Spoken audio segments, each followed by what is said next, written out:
Is the world moving toward a major war at sea? Right now, something extremely dangerous is unfolding near Iran. Powerful warships from China are moving fast. American warships are moving fast too. All of them are heading toward the same narrow and critical place, the Strait of Hormuz. This is not just another piece of ocean. It is one of the most important choke points on Earth. Around 1/5 of the world's oil passes through this narrow waterway. If fighting starts here, the shock will not stay in the region. It will spread into global markets, fuel prices, food costs, and daily life for millions of people. What we are seeing looks like two enormous forces driving straight at each other on a narrow road. The question is simple and frightening. Who will turn away first, or will they collide? On one side stands the United States with the aircraft carrier USS Abraham Lincoln, a floating city filled with advanced aircraft, missiles, radar systems, and thousands of sailors. Around it sail modern destroyers equipped with powerful air defense systems and long-range strike weapons. Together they form a mobile fortress that can project power across an entire region. On the other side, China has sent some of its most advanced warships, including the Type 055 destroyer, one of the largest and most heavily armed surface combat ships in the world. This ship alone carries more than 100 vertical launch missile cells. That means in a real conflict, it could unleash a massive wave of missiles in a very short time. Alongside it are Type 05 2D destroyers, fast, modern, and designed for high-intensity combat. These ships left their bases quietly and did not announce their destination at first. Now it is clear that they are operating toward the Gulf of Oman and the waters near Iran, where they are expected to work together with Russian and Iranian forces. This is not happening by accident. China, Russia, and Iran have been holding joint naval exercises for years. They call these drills maritime security belt. This year the exercise is larger, more complex, and far more sensitive in timing. Real ships, real weapons, and real crews are training in the same area where American forces are operating. That makes the situation extremely risky.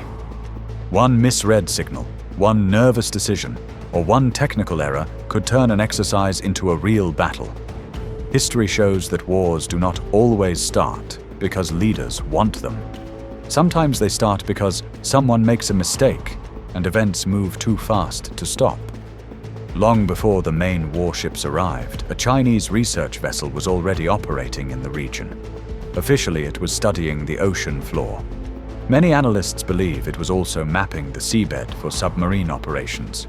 Knowing the shape of the underwater terrain means submarines can hide better, move more safely, and wait in the best positions.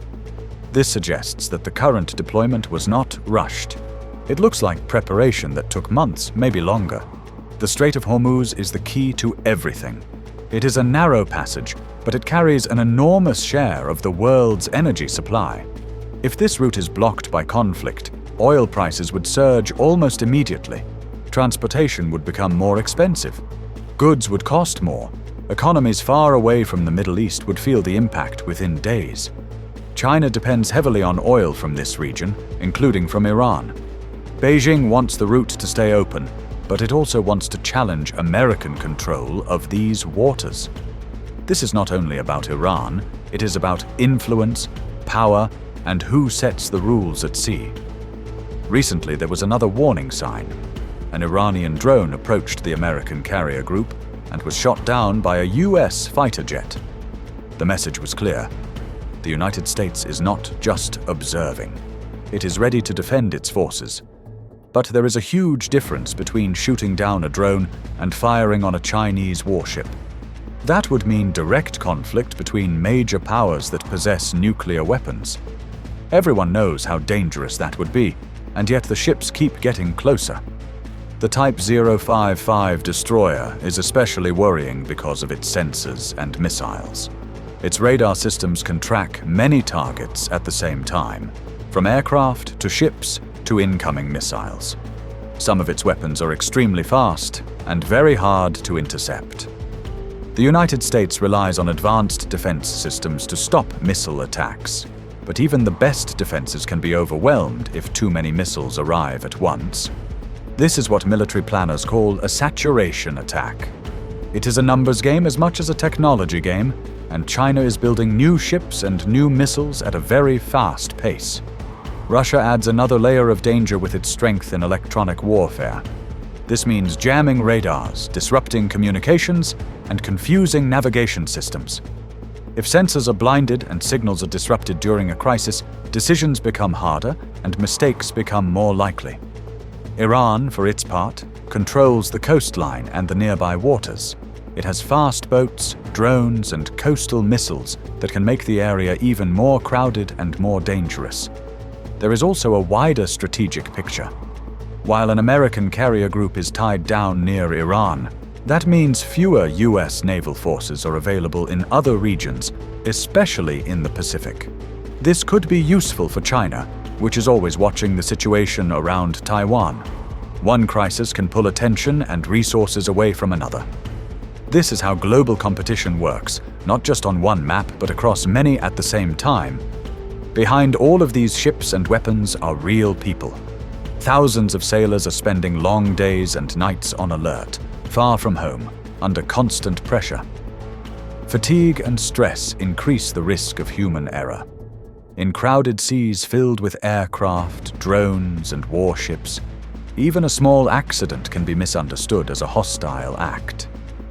In a tense environment, perception can matter as much as reality. Right now, the world is watching a standoff.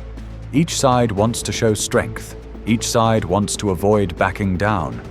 But at the same time, everyone knows that a real clash in this region would have consequences far beyond the battlefield.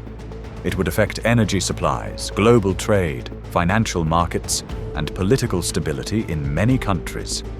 This situation is like a powder keg. The ships are the powder. The tension is the heat. All it takes is one spark.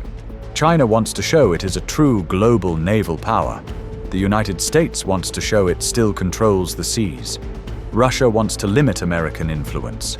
Iran wants to show it is not alone and not afraid. Signals are being sent.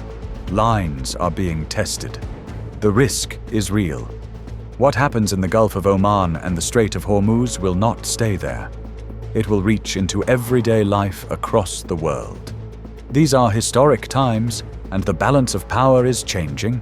The hope is that leaders choose talks, restraint, and careful decisions instead of missiles and explosions, because once the first shot is fired, controlling what happens next may be impossible.